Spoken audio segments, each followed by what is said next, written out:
सबसे पहले आपको अपडेट करें, इस्लामाबाद हाईकोर्ट ने साबिक वजीर दाखिला शेख रशीद की दरखास्त से जमानत पर फैसला महफूज कर लिया है। बात करेंगे डॉन न्यूज के नुमाइंदे उमर मेहताब बर्नी से। उमर बताएगा समाअत के दौरान क्या कार्रवाई हुई है और महफूज फैसला कब तक सुनाए जाने का इम्कान है।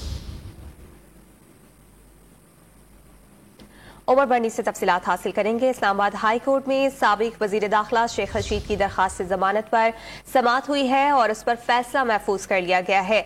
इस्लामाबाद हाई कोर्ट की जानिब से शेख रशीद की दरखास्त से जमानत पर समाअत के दौरान फैसले को महफूज कर लिया गया है। आसिफ अली जरदारी पर इमरान खान के कातिल की साजिश के इल्जामात का एक केस है, जिस पर अब इस्लामाबाद हाई कोर्ट की जानिब से आज केस की समाअत के बाद शेख रशीद की जमानत के हवाले से फैसला महफूज कर लिया गया है। उमर बताइएगा, फैसला कब तक सुनाए जाने का इम्कान है? जी देखिए, इस्लामाबाद हाईकोर्ट के जस्टिस मोहसिन अख्तर कियानी ने साबिक वजीर दाखिला शेख रशीद अहमद की दरख्वास्त से जमानत पर फैसला महफूज कर लिया है। दौरान समाअत अदालत ने इस्तफसार किया कि शेख रशीद ने इल्जाम क्या लगाया है, क्या ये किसी निजी टीवी चैनल पर चला है, जिस पर शेख रशीद के वकील ने बताया कि उन्होंने एक बयान दिया जो एक निजी टीवी चैनल पर नशर हुआ।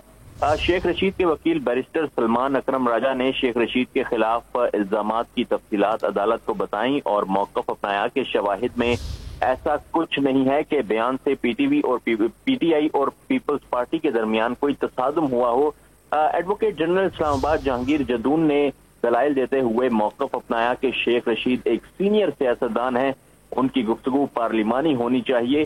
जो हुकूमत में है वो कल अपोजिशन में होंगे। अदालत ने रिमार्क्स दिए कि सब एक ही किस्म की गुफ्तगू करते हैं, सब पार्लिमानी हैं।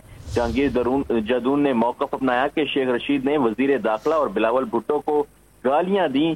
सलमान अकरम राजा ने कहा कि ये केस ही नहीं है जो एडवोकेट जनरल बयान कर रहे हैं। तफ्तीशी अफसर ने मौक़िफ़ अपनाया कि शेख रशीद की बयान की तफसीलात पैमरा से हासिल की गई। शेख रशीद ने बयान दिया कि उन्होंने इमरान खान से इंफॉर्मेशन ली। आसिफ जरदारी की इमरान खान के खिलाफ मुबैना साजिश के शवाहिद शेख रशीद से नहीं मिले। अदालत ने दलाइल मुकम्मल होने पर फैसला महफूज कर लिया। जी, अदालत की जानिब से फैसला महफूज कर लिया गया है। बहुत शुक्रिया उमर बर्नी, आपने अपडेट किया।